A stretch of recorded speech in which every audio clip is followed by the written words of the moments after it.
안녕하세요. 자, 오늘 우리가 함께 파헤쳐볼 주제는 바로 난독화입니다. 이건 뭐랄까, 디지털 세계의 마술 같은 거예요. 분명히 눈앞에 떡하니 있는데 그 진짜 속내는 감쪽같이 숨기는 기술이거든요. 아니, 대체 어떻게 그게 가능할까요? 자, 여러분 한번 상상해 보세요. 아주 중요한 비밀이 있는데 이걸 금고에 숨기는 게 아니에요. 그냥 모두가 지나다니는 거실 테이블 위에 떡하니 올려놓는 거죠. 그러면서도 아무도 그 비밀을 알아채지 못하게 할 방법 과연 있을까요? 네, 정답은 바로 이겁니다. 원래는 아주 명확했던 정보를요, 일부러 이렇게 뒤죽박죽 엉킨 실타래처럼 만들어버리는 거예요. 이게 재밌는 게 뭐냐면 이 실타래가 컴퓨터한테는 여전히 완벽한 설계도나 마찬가지거든요. 근데 우리 사람 눈에는 그저 의미 없는 낙서처럼 보일 뿐이죠. 바로 이게 코드 난독화의 핵심 원리입니다. 자, 방금 우리가 얘기한 이 실타래 만드는 기술 있잖아요. 이걸 좀 더 전문적인 용어로 난독화라고 부릅니다. 그럼 이 난독화가 정확히 어떤 뜻인지 그 정의부터 한번 제대로 짚고 넘어가 보죠. 네, 바로 이겁니다. 여기서 진짜 중요한 포인트는 기능은 그대로 유지한다는 거예요. 그러니까 비유하자면 자동차 엔진 설계도를 아무도 못 알아보게 외계어처럼 바꿔버리는 거죠. 근데 그 설계도로 만든 자동차는 예전이랑 똑같이 쌩쌩 잘 달려요. 겉보기엔 완전 혼돈 그 자체인데 실제 기능은 멀쩡한 상태. 그게 바로 난독화입니다. 아니 근데 왜 이렇게까지 하면서 코드를 일부러 복잡하게 만드는 걸까요? 그 첫 번째 이유는요, 바로 나의 소중한 것을 지키기 위한 방패로 쓰기 위해서입니다. 개발자들한테 소프트웨어 코드는 정말 피와 땀으로 만들어낸 소중한 자산이거든요.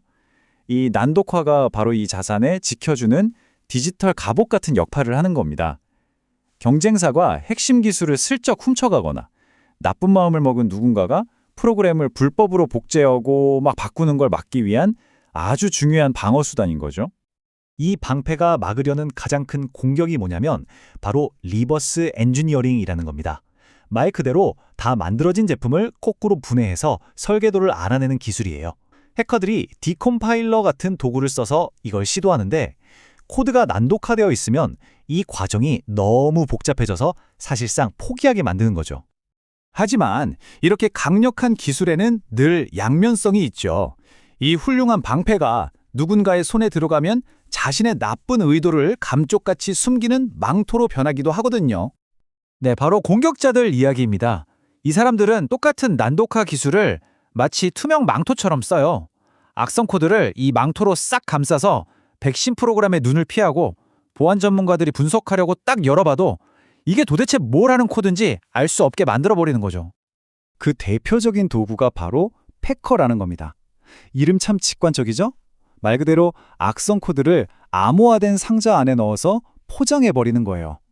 이렇게 포장된 악성 코드는 공항 검색대 같은 보안 시스템을 지날 때 그냥 평범한 소포인 척하면서 유유히 풍부하게 되는 거죠. 자, 이 표를 보시면 난독화의 두 얼굴이 정말 한눈에 들어오죠? 한쪽에선 개발자가 자기 재산을 지키는 견고한 방패로 쓰는데 다른 한쪽에선 공격자가 시스템을 파괴할 폭탄을 숨기는 상자로 쓰고 있어요. 결국 누가 어떤 목적으로 쓰느냐에 따라서 그 의미가 완전히 달라지는 겁니다. 자, 그럼 이제 진짜 궁금해지죠? 대체 이 마법 같은 기술이 어떤 원리로 돌아가는 걸까요? 어떻게 멀쩡하던 코드를 순식간에 아무도 못 알아보는 암호덩어리로 바꾸는지 그 속을 살짝 한번 들여다보겠습니다. 방법이야 뭐 여러 가지가 있지만 대표적인 것 세 가지만 한번 보죠.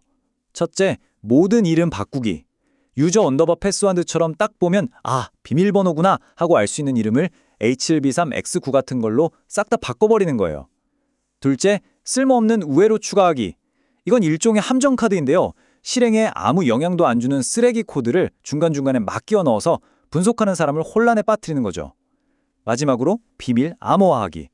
코드 안에 서버에 접속합니다 같은 중요한 문장들을 암호로 바꿔서 숨기는 거예요. 이러면 이 코드가 뭘 하려는지 파악하기가 훨씬 더 어려워지겠죠. 아, 여기서 많은 분들이 미니피케이션이라는 거랑 좀 헷갈려 하시는데요. 둘 다 코드를 읽기 힘들게 만든다는 점은 비슷한데 목표가 완전히 달라요. 난독화는 보안이 목적이라 일부러 코드를 더 복잡하게 꼬는 거고요. 미니피케이션은 웹사이트 로딩 성능을 높이려고 불필요한 공백이나 주석을 싹 지워서 파일 크기를 최대한 줄이는 겁니다. 방향이 정반대인 거죠. 네, 지금까지 보셨듯이 난독화는 방패가 되기도 하고 망토가 되기도 합니다. 결국 오늘 이야기의 핵심은 이 기술이 그야말로 양날의 검과 같다는 점이에요. 맞습니다. 결국 이 난독화 기술 자체에는 선과 악이 없는 거죠. 이 날카로운 칼이 요리사의 손에 들리면 훌륭한 요리를 만들지만 강도의 손에 들어가면 무서운 흉기가 되는 것처럼요. 도구는 그저 도구일 뿐 중요한 건 그걸 쓰는 사람의 의도인 겁니다.